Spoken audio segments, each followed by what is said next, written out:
That's no moon. It's a space station. It's time for Cinema Savants. The answer to what is happening to you is here. Your weekly source for movie news. I'm Groot. Movie reviews. Oh my god, the quarterback is toast! And the occasional Hollywood rumor. Wait a minute. You guys aren't the real Avengers. I can tell Hulk gives it away. Hosted by Todd Vandenberg. I think with your IQ, you're unarmed and still very dangerous. And Rob Steele. Stop right there. I'm in. You take the red pill, you stay in Wonderland, and I show you how deep the rabbit hole goes. All aboard, everybody. Welcome to another episode of Cinema Savants. Yes, we were off last week, but we're back because, it's a show and we do that kind of thing. He's Todd Vandenberg. I'm Tim Robbins because I feel like it. We've got a lot of stuff to get through this week because, we were off last week. So we've got 2 weeks worth of stuff to catch up on, including what is probably going to end up being, I think, the largest grossing film of the year, Guardians of the Galaxy 2. We were talking about this before the show, how weekend number 1, and it's already number 8 on the top movies of the year as far as domestic grosses go. $145 million opening weekend. That's a lot of money. That's a lot of money. Bit of a gap between number 1 and number 2. What was it? 145 for Guardians of the Galaxy, 8 for Fate of the Furious. 8.5, yeah. Not 80, 8. I did a quick run through. Guardians of the Galaxy, like Rob said, 145 million. That's the estimate. Numbers 2, which starts with the Fate of the Furious, through number 30, which made $70,000, totals about $49 million. So by itself, Guardians of the Galaxy pulled in more money than the following 29 films, almost 3 times as much money as the next 29 films. That's kind of dominant. Massive parallel.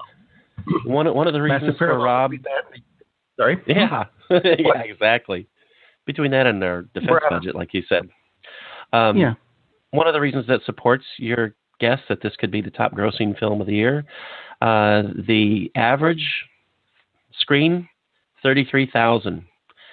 Average screen take for the Fate of the Furious, which had a huge opening weekend, like everybody knows, did 98 million. Average was 22,000. Not surprisingly, the take was about 2/3 of what Guardians of the Galaxy did overall and per screen. So that is enormous. And Guardians of the Galaxy is the kind of film that people do go see again. Of course, it'll have a big drop-off when it goes into the second weekend because every movie does. And it kind of has to. Yeah, seriously. It can't keep this up. No, it won't. But it doesn't need to. Also, international pulled in, the estimate is 282 million. So worldwide, they think it'll do well over 400 million, which means at a budget of 200 million, it will have already made money in the opening weekend. Which we were talking again before the show started. And we talked about it before, but how exactly does it take $250 million to make a car chase movie, The Fate of the Furious, when you could do an intergalactic space epic for $200 million? Why does it take $50 million extra dollars to make a car chase movie? Wow. It just seems like that budget might be a tad inflated. For example, a movie that... Yeah, Lamborghinis are expensive, and so is The Rock, and so is Vin Diesel. A movie that neither one of us saw, and probably neither one of us will see, The Circle. Wait. I figured it out. Yes? The reason it's more expensive is because they used Vin Diesel. If they used Vin unleaded, it would have been cheaper. That is about a 25% difference right there. You're right. There's the $50 million. That's what there we go. I figured it out. Ha ha. Ha ha. Granted, The Circle doesn't have big action sequences, but it has a big star and other stars, and they managed to make that for $18 million.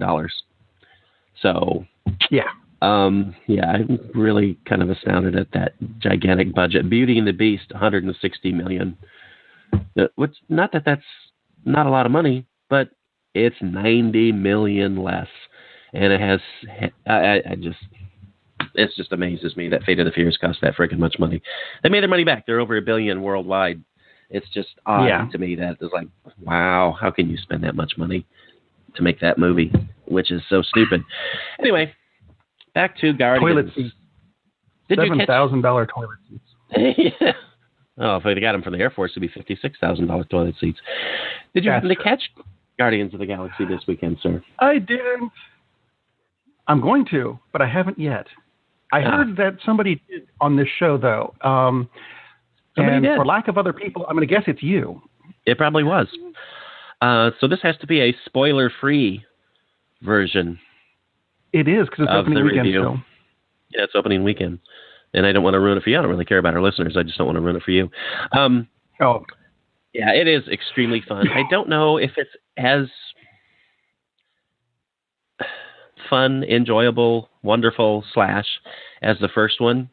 I think it is. It's just that because the first one was so different and so unexpected, now you know what the baseline is. You know what to expect. So it's hard to exceed the expectations. Expectations were low for the first one, and it just crushed it. This is a really, really fun movie. It's really well made. It's not at all, I don't think there's a bit of a sophomore slump. I just don't know that people will come out of it feeling exactly like they did from the first one, just because, you know, you've seen the characters before. You kind of know how they'll act because, I mean, not that they run through the same kind of lines. It's not just a rehash of the first one by any means. Some characters are different, but you know what their characters are. So you lose the joy of, you know, realizing, wow, that raccoon is kind of a snarky little rat, isn't he? So, you know, that discovery's gone. Yes. But it is so good, and it is so, so funny. And at the same time, it's definitely about the themes of family and about the themes of sometimes you can find your family as opposed to be born into your family. Kurt Russell is a big addition to the cast. He is freaking awesome because he's Kurt Russell. There are a lot of fun little surprises to it. Sylvester Stallone is in it, and it's more than a cameo. It's not like a big role, but it's not just a cameo, which is cool. There are, for those of you who have not seen it, sit through all of the credits. If you have not figured that out yet in Marvel films, sit through all of the credits. Yeah. After you see the second one, remain seated. There literally are 5 scenes. Wow. Throughout the credits. They're short. It doesn't drag it out. They're all entertaining. They're all fun. Some of them are just more, oh, that's kind of cool. And some of them are huge plot points for the further development of the Marvel Universe. That's all I'll say. But they're all definitely worth watching. So you absolutely have to sit through all of it. But it is a really cool movie. Very, very fun. Absolutely. For me, it lived up to the expectation. And it's there are some interesting changes going on with some of the characters. I have to ask this, and I know this is going to be a bit of a spoiler, but I'm not going to spoil it completely by explaining what I mean by this question. If you know the Marvel Universe, you will know this, and I'm sure you can look it up also. Do we actually get to see a full-size Kurt Russell's version of Kurt Russell's character? Yes. And it's kind of subtle. It's kind of subtle, but it is definitely there. And if you know the character, it's not subtle. I'll put it that way. So, gotcha. Yes. That's all I was wondering about. It's very well done. And alliances change during the film. And alliances kind of change throughout the film, which is fun. So it's not just a straight, oh, you know, these are the bad guys that are established in the beginning, and that's who you know they're up against because things kind of change as you go along. So it's definitely fun, and it's a little more than just a popcorn film. You know, there's a little bit of depth to it. Not a lot, because if you're expecting to get a lot of depth and the meaning of life out of a movie that stars a raccoon and a tree, okay, you know, think again. But it is very cool. Definitely awesome. Worth your money. Definitely worth your money. I am looking forward to seeing that because the first one was such a fun movie. Oh, yeah. And if the second one keeps it up, I'm there. I do have something to point out to you that you may not have noticed in these Marvel movies. But I'm going to put it in the good, the bad, and the whatever. Is that okay? But I'll make it the first one. Okay. I'm very good with that. See, singer and everything.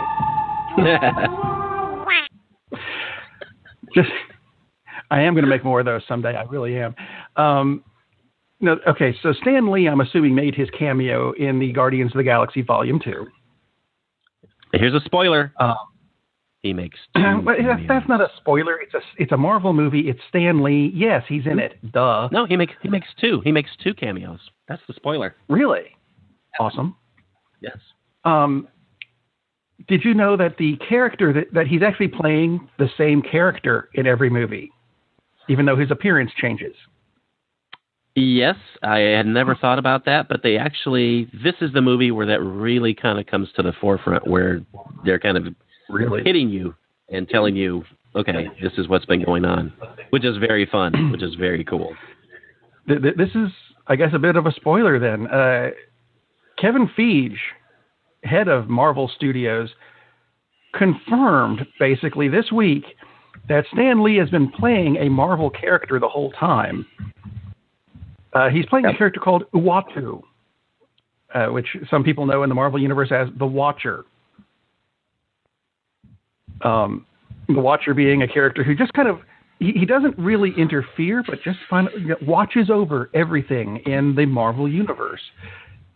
And the way they explained it was every so often he likes to take a break and go down to Earth or wherever. The wherever being, I'm guessing, the Guardians universe, which is the same one. Goes down and gets a different perspective on everything. So Stan Lee is the Watcher, which they announced. And I thought that was kind of cool.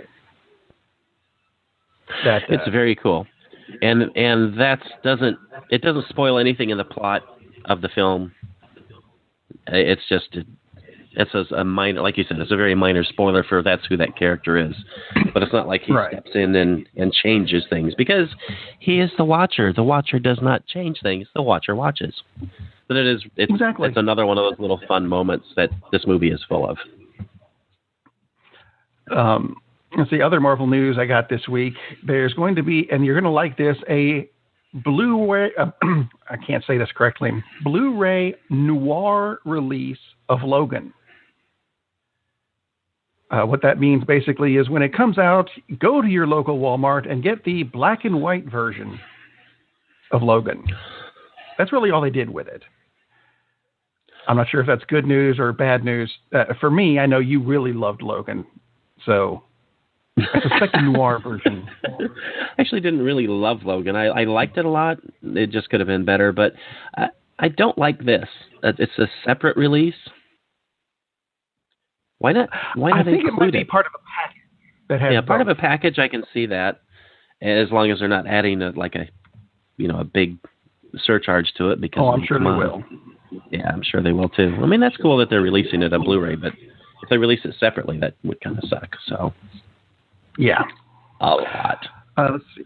Other Marvel news: they finally released a full-blown trailer for The Defenders, the forthcoming compilation of the Netflix version of the Marvel Universe. And I got to say, I liked it. It looked like it's going to be really good, and already Iron Fist looks like he's learned how to fight better than he did in his series. I agree. So, bonus points, and we even get to see Sigourney Weaver. Not that they tell us who she is or anything, but anytime you can add her. Yeah, the preview was very, very good. Although, as one site put it, you know that it's a Netflix Marvel presentation because there's a hallway fight. Yes, that's true. There is always at least one hallway fight, which I'd never thought of, and it's like, yeah, that's very true. They love their hallway fights. Maybe they can put them like in a narrow alley next time. So Should be plenty of those in Hell's Kitchen anyway. Yeah. Just for variety. Yeah, exactly. But I'm so looking forward to the Defenders. Hopefully it will be. I am as well. I think it's going to be good. And I like the idea that it's a shorter series, and I'm reasonably sure that's because of the budget of getting the cast of all these shows together into one show.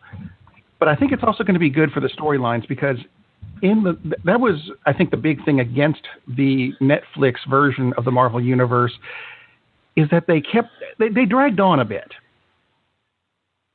in places. They were really good series. I really liked them, but there were places where you kind of went, yeah, we can speed this up. And if it's just an 8-episode series instead of 13, I think it'll be sped up a bit. It's awesome. I agree, especially the first season of Daredevil. And Daredevil was much better in the second season, but yeah. And by the way, the writer's strike, yay, it got averted. So no writer's strike on Tuesday. That's a big plus. Not that it would affect a lot of the things we're talking about because they're in the can, but down the road that would be bad. And it would have been really bad for late night TV because their writers would have been gone. So less funny on Tuesday if that had happened. Actually, bad news. Moving into the oh no wait, I'm sorry, I do have another good news. I forgot. Silly me. Lotus Entertainment and Paper Chase Films are doing an adaptation of Superman versus the KKK,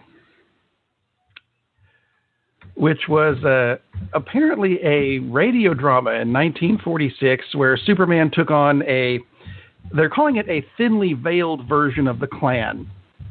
I'm like, thinly veiled version of the Klan? So they had, see-through plastic sheets over their head.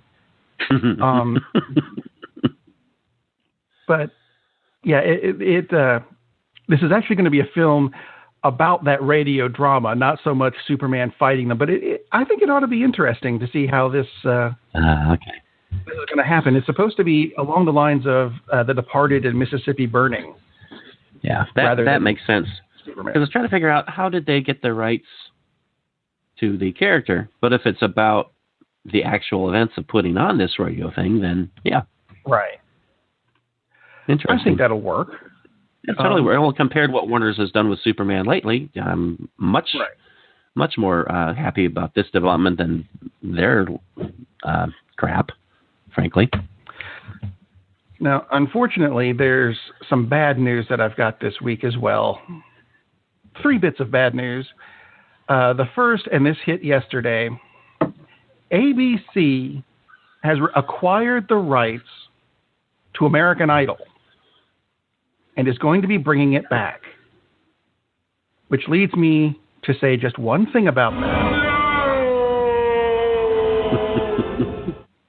Because all that can do is kill any shows that are already on ABC at night because they have to air it several times a week, which is just going to knock everything off, which kind of worries me for things like Agents of S.H.I.E.L.D., which is the only thing on ABC I watch. But if you watch anything on ABC other than that, brace yourself. Your show is probably going to go away because they think that people need to sing badly at you. I think that's about the only ABC show I watch also is Agents of S.H.I.E.L.D. From last I've heard, they sound like that's on solid ground just because, if nothing else, it maintains awareness of the brand, and Disney is certainly all about that. So I think apparently they kind of look at it as free advertising for the movies, which is smart. So yeah. Let's see. Warner Brothers announced this week that the forthcoming Scooby-Doo movie has been pushed back from September of 2018 to May of 2020. Ruh-roh, Raggy. That no particular reason on that, but it's supposed to be a theatrically released animated movie, which made me curious because I've been releasing direct-to-home video movies for years now, some of which oddly have been pretty good because I've got kids and I have to watch them. But if you can, even the one that they did recently with Kiss, yes, the band, that was actually pretty funny.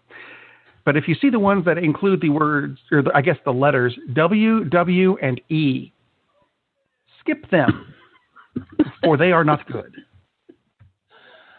Shocker. Zoinks, like it's John Cena. Yeah, no, we don't need that. No. My other bit of bad news, and see, I consider this to be bad news just because of the character they mentioned. I know you're going to consider this good news. They're talking about making more Mad Max sequels, which some people are going to consider good news.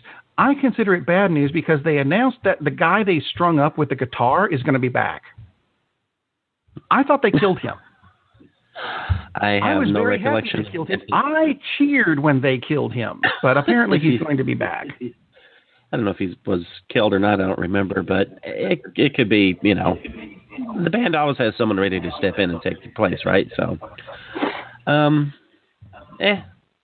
really like the last one, but hopefully George Miller is doing it. If George Miller is doing it, then that's cool. But if it's someone else, not so much.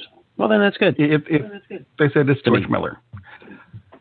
I do have one bit of news that I'm considering both good and bad. Because okay. it is. Young Justice, which was a wonderful animated series. Mm-hmm. Basically, take the Teen Titans and cross it with the Batman the Animated Series and just make all of that better. It was really an awesome series that DC put out. They are making a third season of it, only, 3 or 4 years late. And they are also making the live-action Teen Titans series that is going to include Beast Boy somehow. I think those are two really good news things that we've got coming. The bad news part of it is it's going to be on DC. Warner Brothers and DC are putting out a new streaming video service, and that's where these shows are going to be exclusively shown. We don't need another digital subscription service. That's the part I don't like about it. I love that they're making these shows, and I hate that I'm going to have to pay somebody to watch them.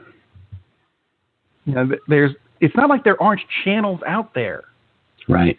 Cartoon Network would love to have Young Justice back because they don't have anything else going for them in my mind. And I think TNT was interested in the Titans series for a while. So I don't know the purpose of this. I don't, but I don't like it. I don't. I mean, in a way, it kind of fits in because we've talked before about how nice it would be if you can get to more of an a la carte thing where you take exactly what you want. But the problem is, this is going to be another one of these. I'm sure it's got to be at least $5 a month, right? If not 10. Probably. That adds up very, very, very quickly. Yep. That's the problem. If it was like $1 a month, it would absolutely work, and I think it would work financially for them because it's like, who wouldn't subscribe to that? Or, if you subscribe to DC Digital Comics and they say, okay, however much that is, DC Unlimited, I don't know what the subscription is. I know they've got that service. It's right. And then kick this in for another $2, something like that. But if they're going to soak you for another $10, man, it's like, no, it's terrible. If it's $5, it's not good at all. It's just these 2 shows that I know of. What else are they going to put on there? Or, if they move all of the DC shows, right. Eventually, they could eventually move Arrow their catalog and Flash and everything. Yeah. Eventually, they could move all that stuff, but that's a long time off. They've signed off the rights to Hulu and Netflix and everything else. Right. Why don't they put it on the CBS All Access thing along with the Star Trek show? That's never going to happen. Good Lord.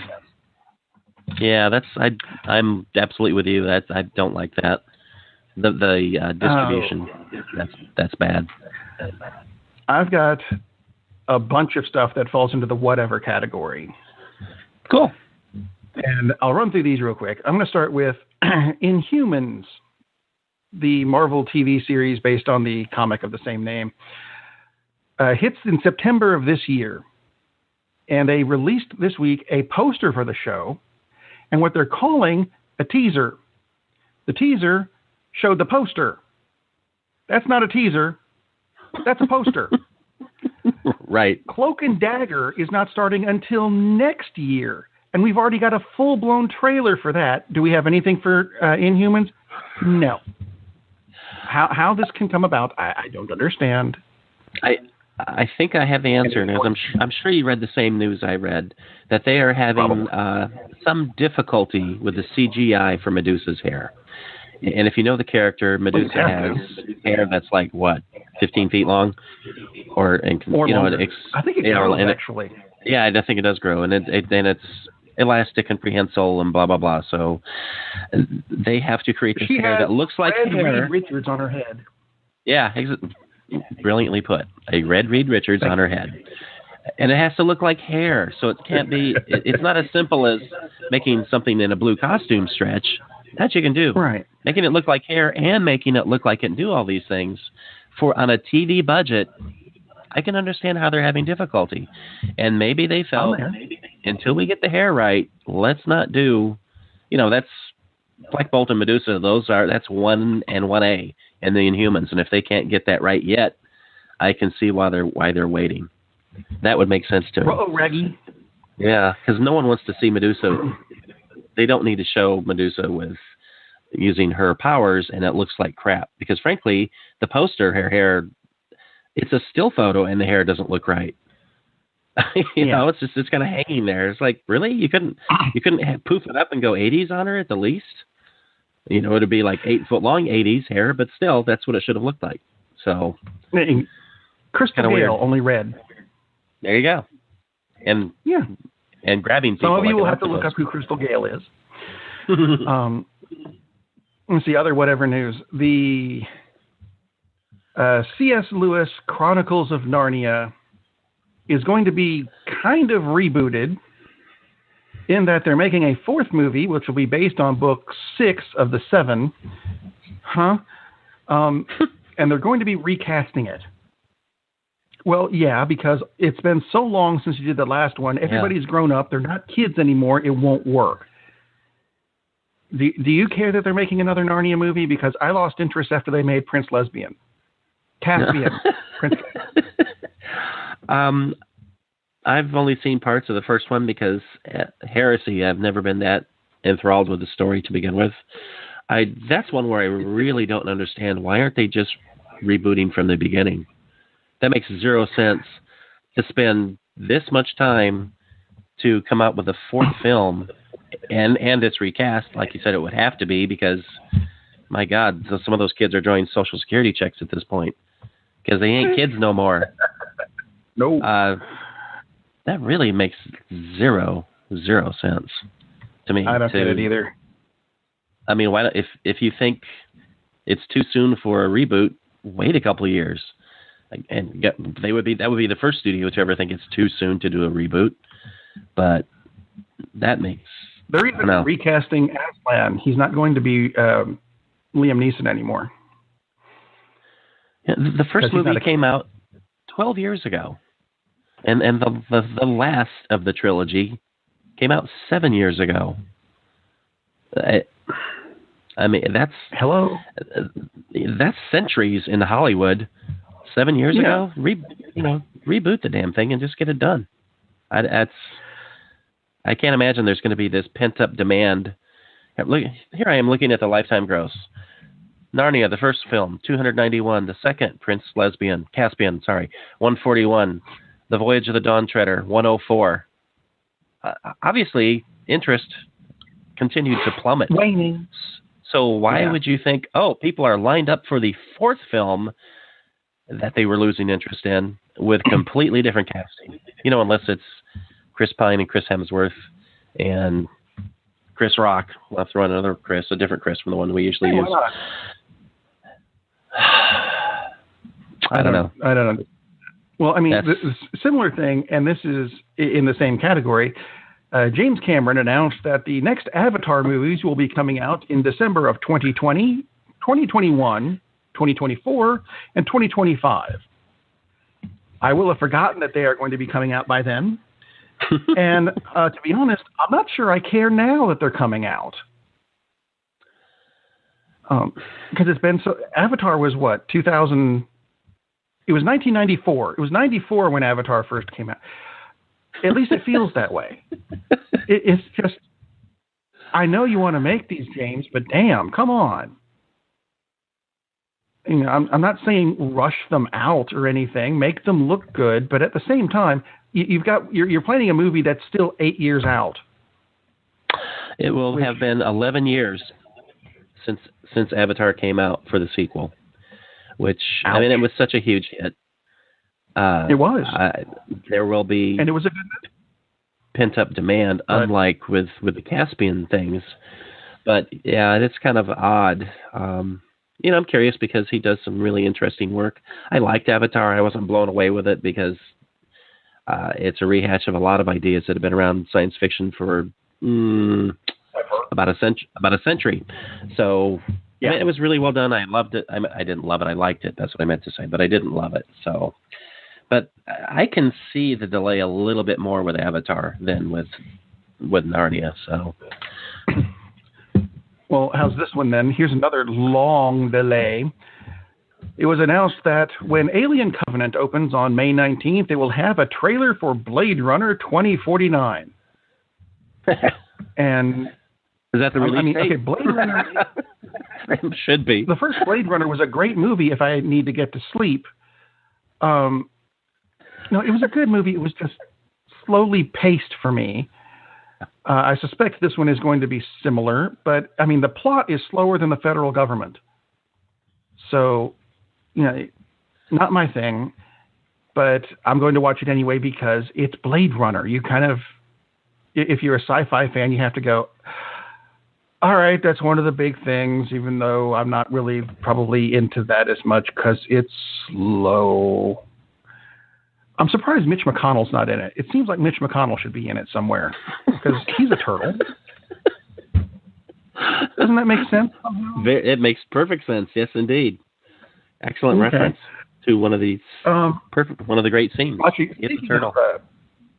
speaking of sequels and turtles, because I suspect this is going to be a slow-moving movie, the next Transformers movie had a very interesting thing come out. Well, interesting to me anyway. They're finally introducing the character of Hot Rod, who somehow becomes Rodimus Prime, which I thought was a horrible name. But they announced that he's not transforming into the same thing he turned into in the TV series. Because in the TV series, he was a 1963 Citroen DS, which, if you don't know, that probably wouldn't kind of a crap car. Now he's going to be a Lamborghini Centenario, which is a beautiful car and one of the reasons Fast and the Furious cost too much money. But this occurred to me, and I think it's a wonderful inverted parallel.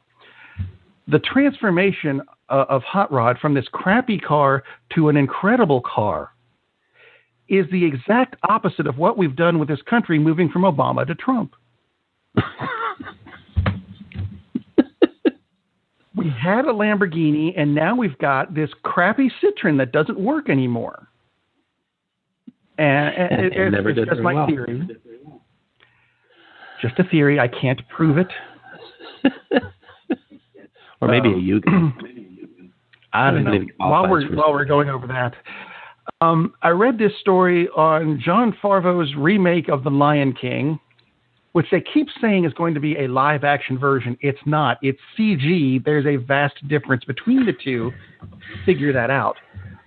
Mm-hmm. But I read who was going to be doing the voices, because they finally released that. Beyonce they're wanting to get for the voice of Nala. I'm there with that. James Earl Jones is coming back and doing Mufasa. And I swear I read it as Danny Glover is doing Simba. And I went, hang on a minute. Danny Glover is doing... That doesn't make sense. And I read it like 5 or 6 times before I realized it's Donald Glover is doing Donald Simba. Glover. That makes much more sense than Danny Glover, because I think he's too old for this. Makes a lot more sense. Although still, it's like... I wonder if he's also doing young Simba, and just pitch his voice a little higher. Which I probably wouldn't have any trouble doing. Yeah, or they could. If he can't do it, I'm sure they would. But yeah, Donald Glover makes a lot more sense than Danny Glover. I had to read it like 5 or 6 times, and I'm going, I don't understand. I have to be reading this wrong.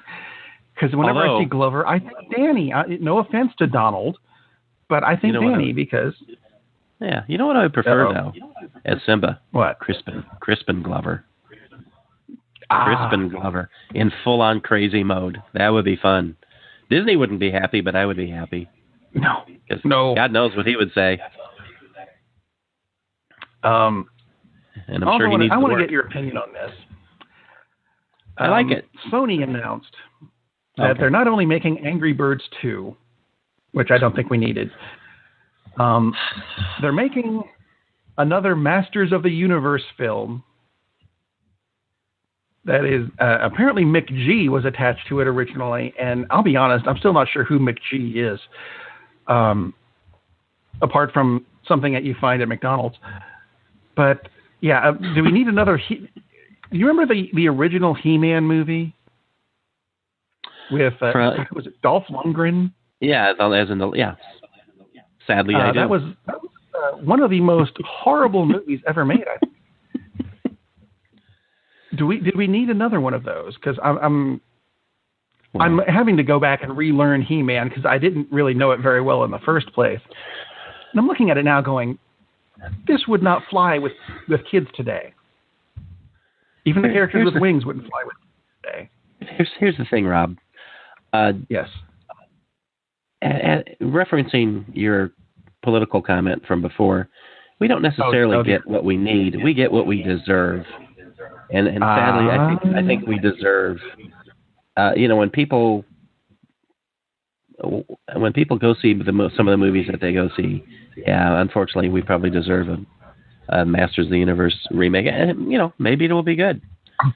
Masters of the Universe, starring Donald Trump as Skeletor and Bernie Sanders as He-Man. Could it possibly be worse? Let me rephrase that, because it could be. Is it likely that it would be worse than the one they made previously? Not very likely. So, that's a really low bar. So you'd have to go out of your way. Been so long.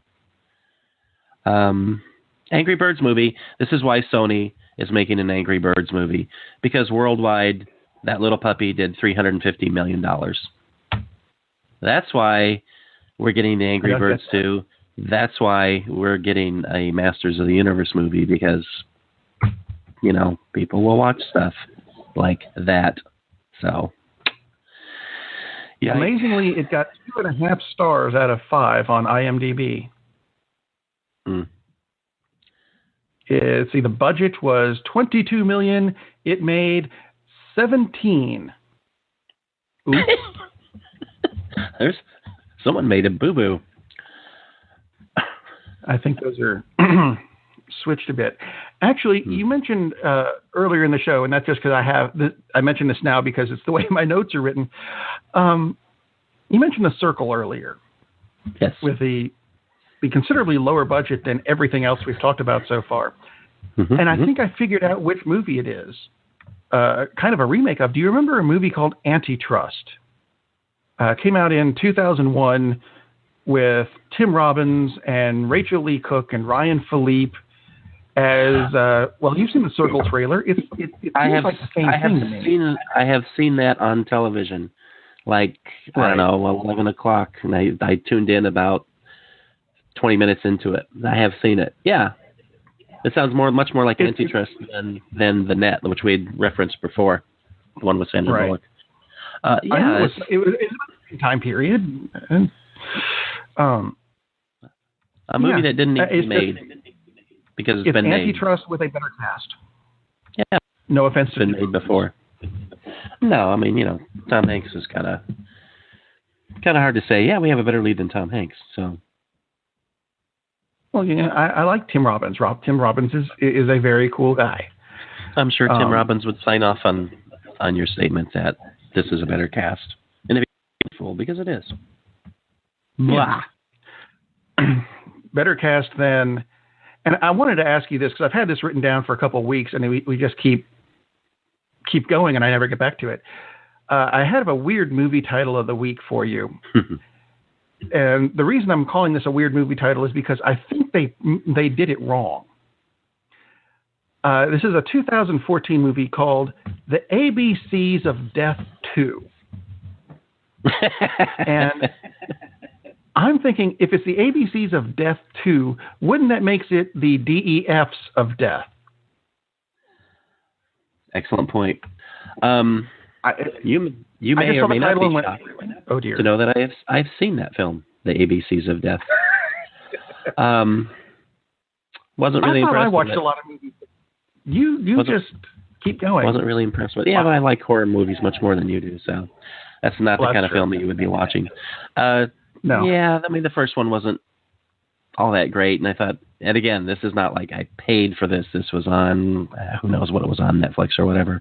It's like, oh, okay, there's nothing else to watch, because God knows there's not like 10 million things to watch, and for some stupid reason, I sat there and watched that for about 87 minutes or however long it is. Yeah, it's it's as brilliant as the title. So there you go. Actually, I've got a number of these. You know what? We skipped it the past couple of weeks. I'm going to add one more to the two weird movie titles this week, because I want to see if I can get through this one without laughing. Because it's a long title. It's a 1969 movie. Okay. Called. Let's see if I can do this. Can Hieronymus Merkin ever get mercy humped and find true happiness? That's a movie title. That is a movie title. I've heard of it. I've not seen it. I'm not about to claim that I have seen it. Wow. But I have heard of it. I'm old. How would that fit on the poster? I think that would be the poster, right? no room for anything else. Who is it? Pink Floyd came out with a song about the same time called, hang on a minute, let's see, it's Several Small Species Gathered Together in a Cave Grooving with a Pict. I don't know what a pict is. Probably even pronounced P-I-C-T, whatever. I don't know what that is. But as far as I know, that's the longest song title I've been able to come across so far. And I think this might be the longest movie title I've come across. But now that I've brought it out, I can scratch it off my notes, so I don't have to have it there next week going, you forgot to mention. Mad world. It's a mad world. Might be one shorter. Anyway. Slightly. Now I want to watch this movie. How irritating. I'm tempted. Roger Ebert gave it a 3 out of 4 stars back in the day. Oh, dear. Might be decent. Wow. Might be worth a watch. I doubt it. But it might be. Oh my God! Never mind. Anthony Newley is in it. No. I don't know who Anthony Newley is. He. God. Not off the top of my head. Oh Jesus! Looking him up. He directed it. Boy, does he have a chin. He's a. I think he is a god awful singer that was popular in the '60s. He did a version of the Candy Man, which is, it would have been better if he'd been singing about, the Willy Wonka one, not the one that if you say his name 3 times, he kills you. Although if you listen to Anthony Newley singing it 3 times, you'll want to kill yourself. But wow, what a cat. Anthony Newley, Joan Collins, Milton Berle, Jody Dessel. Wow, that's... Bruce Forsyth, too. I'm going to pass on that one. Thanks, Anthony Newley. Jesus. All right, so moving on. Yes, please. I'm terrified. So let's see. We had other trailers that you mentioned in the show notes. Many. Baywatch? Really? Not that I am remotely interested in seeing this, but I think they did something smart with this. Instead of I saw the trailer come out, I'm going to avoid the trailer. Yeah. Instead of just doing Baywatch, they're going way over the top, making fun of the whole concept of Baywatch. The Rock, of course, it stars The Rock, Dwayne Johnson, and he's playing Dwayne Johnson, the movie actor, except now he's a lifeguard because he's like in hyper Rock mode. He's being The Rock so much. He just it's extreme overkill on the comedy and the action, and I think that's absolutely the way to go with it. It's not a movie I would want to see, but a lot of people are going to want to see it, and The Rock is going to make a lot of money on this movie. I think it's going to do, even if it sucks, even if most normal people think it sucks, it's going to make a lot of money. And the kind of people, that makes it sound like there's something wrong with it if it appeals to you, which is there, it doesn't. But if you like that kind of movie, I have a feeling you will love Baywatch. So that's why I mentioned it, because not my cup of tea. Do we get to beach his eyebrow? Or cup of cyanide. I hope he throws the people's eyebrow several times. Yeah. Especially Zach. The Book of Henry. The Book of Henry will make as much in its entire theatrical run as Baywatch will make on Friday night in Cleveland, probably. So it's not going to be a big hit, but it looks really, really interesting. It's a mystery starring Naomi Watts, young mother who's raising this brilliant kid. I think he's 11 or 12. And the kid sees something bad happening next door. And because they can't go to the police, it creates this plan of action of how they'll get justice. It looks really, really, really good. Another one I mentioned is Ingrid Goes West. Ingrid Goes West I mentioned because it stars Aubrey Plaza as a snarky, somewhat psychopathic young lady. Stretching the casting, I know, but she plays that part so well. It looks really, really funny. You know, she's this person who is kind of dumped by her friends and decides to invade her very proper, socially acceptable friend's wedding. So it looks like it's going to be very, very cool. It might be more of a comedy drama. The trailer makes it look like a comedy, but like another movie that I saw this weekend, the trailers don't always tell you what the movie's really like. But Ingrid Goes West looks really funny. Sorry, you mentioned comedy drama, and usually a drama comedy makes it a dramedy. A comedy drama makes it a comma. That's what they should call them. I did mention The Mummy because there's a new trailer for The Mummy, and I was not interested in seeing The Mummy at all. It looked like they made it just a big, exciting action picture. And I understand the reason for that, because action pictures tend to make a lot more money than horror films. A lot more money. I'm not going to run through the numbers.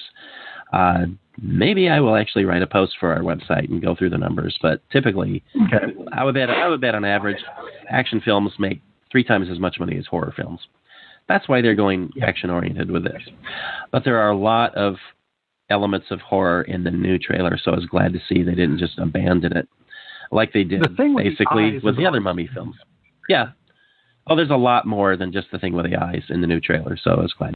Oh, yeah. The only thing I want to mention about Thor Ragnarok, because we've talked about the trailer a few times now, I don't think we ever did mention the use of music in that trailer, because we had talked about the use of music in Wonder Woman and how the music fits the period until they go into the Wonder Woman theme at the end and it pulls you out of it.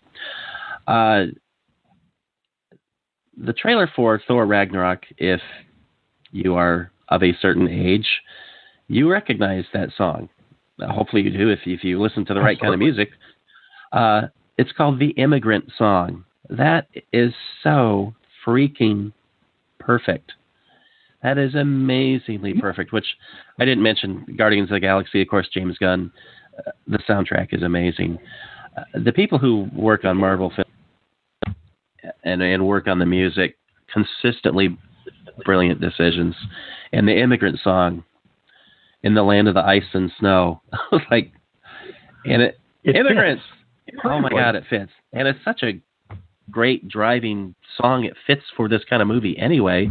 Who knows if it's even in the film? I don't care. It makes the trailer awesome. So I wanted to point that out. I hope it's in the movie. It kind of has to be, I think. Although I'm wondering if, because there was an issue with that song in, I think it was one of the Shrek movies, where it was used brilliantly as who was it? Was one of the female characters was casting a spell, and she turned that song into a summon all the animals in the forest to go kill whatever that is over there kind of thing, and it worked perfectly. But Led Zeppelin, the people who did the song in the first place, went, no, you can't use it. And eventually they relented enough to go, okay, fine, you can use it for 15 seconds of it. And that's all we ended up getting in the movie. So it made sense with the casting of the spell, because the casting of the spell was her singing it. Right. And that worked. And as soon as it really, all the animals started, kicked in and started making the scene go, they changed the music. Which was a bit jarring if you're going, I like this song. Yes. And oh, wait, where did it come back? So I'm hoping that doesn't happen with this. Yeah. I hope it either opens with it and they play the whole song, or because that would be such an awesome opening, or they close with it. Either way. I hope it's not in the film, because typically they cut the song. So I just hope it's either the opening or the close. That would be great. And I did want to mention... What they could do, there's another... who was it? Trent Reznor used that song in a movie, and I'm trying to remember which one, but he didn't use the Led Zeppelin version. Trent teamed up with Atticus Ross and had Karen O sing it. I want to say it was The Girl with the Dragon Tattoo, where they remade the song with a different vocal. The Girl with the Dragon Tattoo. It worked really well. So that's, not surprisingly, that's another way they could go with it.